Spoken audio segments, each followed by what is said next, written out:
જય સચ્ચિદાનંદ.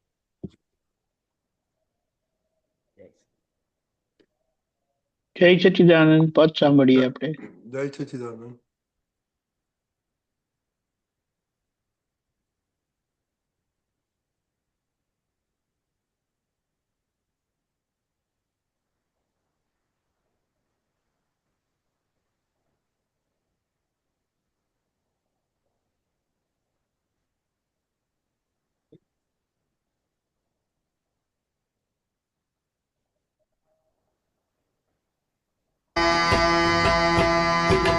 પાણી તેવી વાણી, આહાર તેવું મન તન સર્વાહારે, ભોજન માહો સત્સંગ.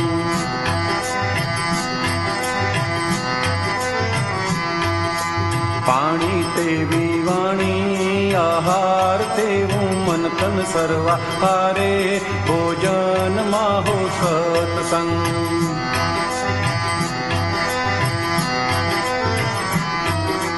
જગરોગો નિવારક, નિજ શક્તિ વર્ધક પાણી, પીશુત વાણી, નિષ્પક્ષી અમૃત વાણી.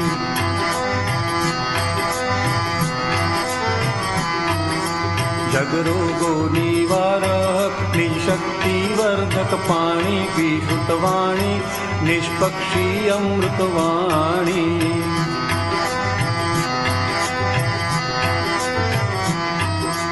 બે આંખોના દીપથી જોવાના સૌમાં આત્મ ભગવત દર્શન, નિશ્ચલ પોષક શિવ સત્યમ.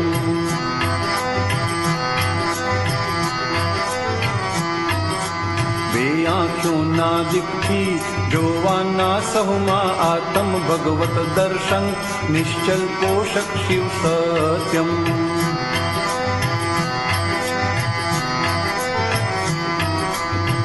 કર્ણાહારે સંચલ જો નિર્મલ જ્ઞાન જવાણી, વિહરી ઉલ્સો સંપૂર્ણી આત્મરમણ.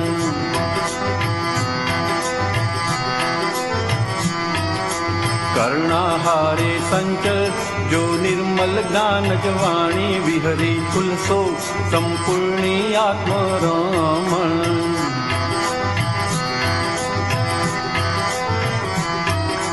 મન ભ્રમરોની વચ્ચે વાગોળો દાદ સુદર્શન, અંદર પછતા પરિણામે જો સ્વાનંદ.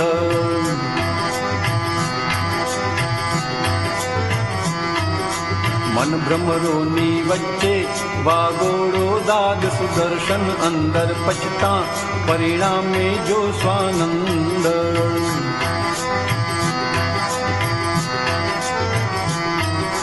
બુદ્ધિના આશયમાં પરિપાકે સમ્યક બુદ્ધિ, સ્વાતમ લક્ષી સ્થિરતાદાયક સદબુદ્ધિ.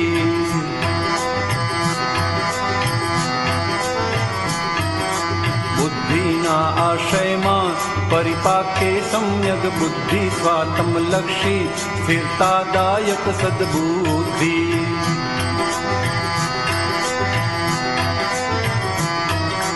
ચિત્તની ચંચળતાઓ જ્ઞાની પુરુષને અર્પણ કરતા સહેજે દાદા બનશે ધ્રુવતારક.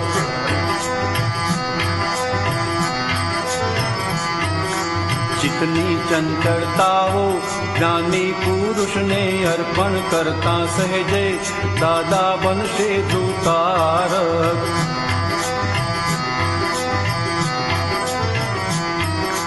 કરતા ભોગતા પદનો અહમ દાદા વશ વર્તો, અપના કુછ નહીં જાણ્યું ત્યાં શેષ સ્વરૂપમ.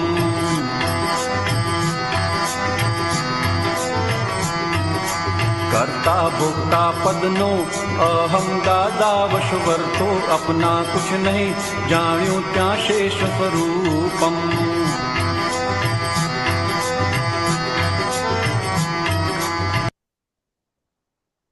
નિરાહારી જુએ જાણે છે સર્વ પ્રસાદમ, ભાવો મિટતા મંગલ કેવલ્ય જ્ઞાનમ. નિરાહારી જુએ જાણે છે સર્વ પ્રસાદમ, ભાવો મિટતા મંગલ કેવલ્ય જ્ઞાનમ. આ આ બે બે વખત બોલેલા છે, એને હું એક એક વખત કરી નાખી છે એટલે આપણે લાંબુ સાંભળવું ના પડે.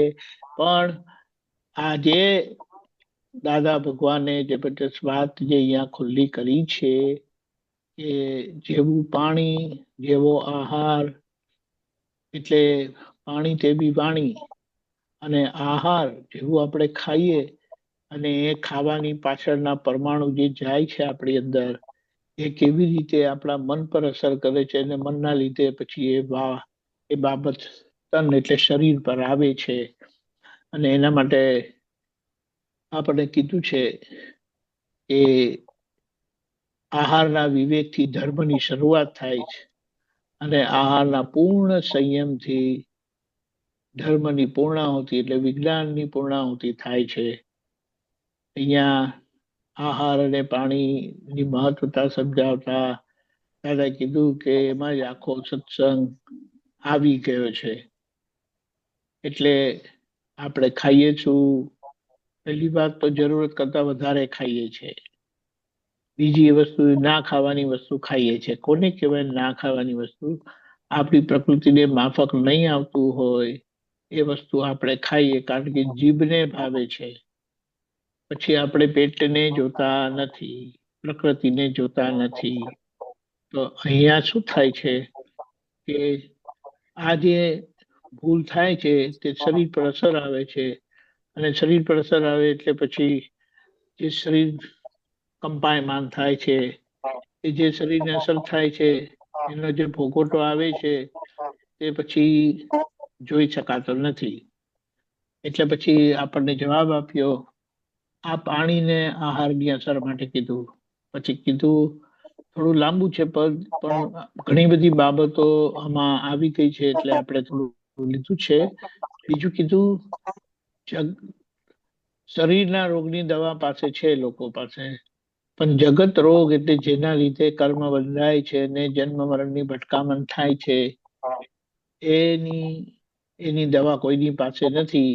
એ કેવળ એક જ્ઞાની પુરુષ પાસે જ હોય છે કે જેનાથી નિજ શક્તિ વર્ધક એટલે આપણી પોતાની શુદ્ધાત્માની હું કોણ છું તેની શક્તિ, પોતે કોણ છે એ ખબર પડે અને પોતાની શક્તિ વધે. એ જે પાણી જ્ઞાની પુરુષનું હોય તે પીશ્રુત વાણી, એ જ્ઞાની પુરુષની હવે ખરેખર જોવા જાય ને તો એ અનુભવ વાણી કહેવાય, સિદ્ધાંત વાણી કહેવાય. કારણ કે શ્રુતવાણી એટલે ખરેખર જે આપણે સાંભળીએ છીએ એને કહેવાય. પણ ખરેખર એ શ્રુતવાણી દાદાની અમૃતવાણી એટલા માટે કીધી છે કારણ કે એ અમૃત એટલે જે તમામ પ્રકારના ઝેરની અસર કાઢી આપે એવી એ વાણી છે. એટલે આપણા સંસારના રોગ કાઢી આપે. 1 કલાકની જે આપણે જ્ઞાન વિધિમાં બેઠા છે એમની કૃપાથી તો એને સંસાર રોગ એટલે અજ્ઞાન કાઢી આપ્યું, અહંકાર કાઢી આપ્યો. 2 આંખથી આપણે હવે શું જોવાનું છે? બધાની અંદર આત્મા, એટલે 2 આંખ જુએ એ વ્યવહાર જુએ, પણ ત્રીજી આંખના દર્શનથી આપણે શુદ્ધાત્મા જોઈ લેવો એ ભગવત દર્શન કીધું.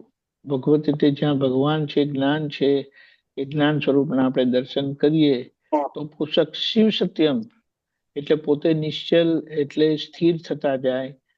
શિવ સ્વરૂપ પોતાનું ઓળખાતું જાય, સમજાતું જાય, જીવાતું જાય અને અનુભવ થતો જાય. અને એ અનુભવ એટલે બધામાં હું છું કરીને થાય.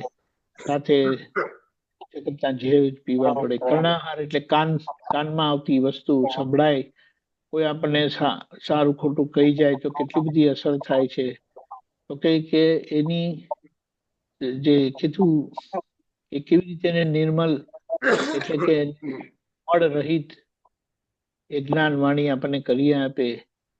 વિધિ ઉલ્સો સંપૂર્ણ આત્મરમણ એટલે પોતે જ પોતાની વાણી સાંભળતા થાય, બીજાની વાણી સાંભળે એની અસરમાંથી નીકળે, પોતાની વાણી સાંભળે, પોતાની ભૂલો સમજાતી જાય અને આત્મરમણ એટલે શુદ્ધાત્મા છુનો અનુભવ એ સમજણથી આપણે જીવતા જઈએ.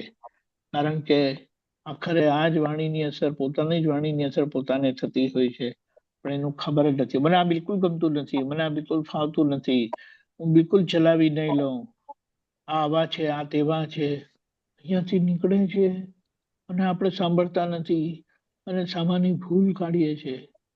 એટલી મોટી ભૂલ કહેવાય. ધીમે ધીમે જે આ વખતે સજુબેનના સ્કૂલમાં જે નાટક થયો, બધી ઉપાધિનું હું આ તું જ છું, એના પરથી ખબર પડે કે બધું કારણ અહીંયા જ છે, નૈમિતિક કારણ અહીંયા છે. ત્યાં સુધી બહાર નિમિત્તો ભેગા થશે. પછી મનની અસરો, ત્યાં કે દાદાની સમજણ, સુદર્શન એટલે સાચી સમજણથી દાદાએ આપણને અભિપ્રાય રહિત બનાવ્યા. હું શુદ્ધાત્મા છું તે, અને બધા જ પ્રકારના અભિપ્રાય અને પૂર્વગ્રહ, એ આપણે છેલ્લા પદમાં જોયું. અભિપ્રાય પૂર્વગ્રહ બેજામાં ચોંટશે તો માથામાં વધી જશે, ભારે રહે. એમાંથી આપણે નીકળવાનું છે. તો મનની અસરો એટલે પોતે જેટલું આપણે સાંભળતા જઈએ એટલું આપણે આપણા મનના ભાવોને પણ વિચારોને પણ બહુ સારી રીતે જોઈ શકીએ. એટલે એની અસરમાં નહીં આવતા કે પર એ અંદર પચતા પરમાનંદ સ્વાનંદ, પોતાનો આનંદ ખુલ્લો થાય બુદ્ધિના આશયમાં. એટલે અહીંયા આપણે જોઈએ ને, સ્થૂળ સૂક્ષ્મ, આ બુદ્ધિનો ભાગ, મનનો ભાગ સૂક્ષ્મમાં જાય, બુદ્ધિનો ભાગ સૂક્ષ્મતરમાં જાય.